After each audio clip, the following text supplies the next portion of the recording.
The next step is to create what we call a name drop example. And basically, this is sharing an example of a past or current customer that you've helped in some way or another by selling your product or service. And you can, once you create that example, you can then use that in your sales message and in your scripts to explain how you can help. You can use it to build interest. You can use it to establish credibility. And it's fairly easy to create a name drop using the structure that we use. So all you basically have to do is answer 4 simple questions.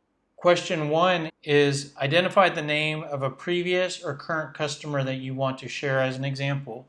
And if you identify a customer but you're not sure whether you should use their name or have the approval to use their name, you could describe them. So instead of if one of your name drops is a dentist, you could say, and we worked with a dentist in this particular area, as opposed to saying the actual name of the dentist. So you could just describe the customer as well. Then step 2 is identify the product or service that you sold them. This should be pretty easy. It could be the exact same product or service that you chose to create for the sales message that you're creating. Identify the initial or technical improvement that your service or product delivered to them. And then the 4th step is to identify the ultimate or business improvement that you delivered. So if we go back to the same process that we're continuing to build on to create your message, the next step is to come up with a name drop.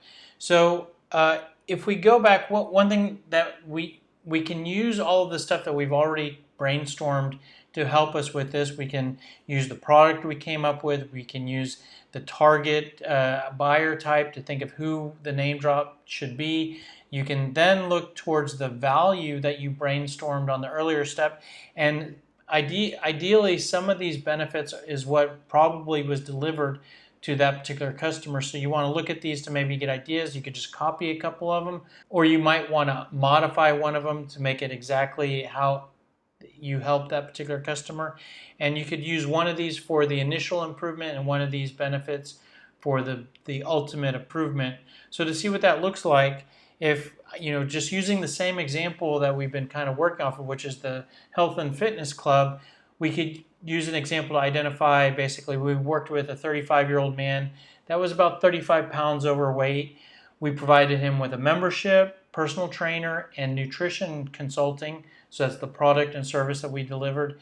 And then the initial improvement is this helped him to successfully adopt a workout routine and healthier diet. So that's basically the process that we helped to improve. And then the ultimate improvement is after only 6 months, he lost 30 pounds and felt better both physically and mentally. This helped him to not only improve his performance at work, he also ended up finding a new romantic relationship.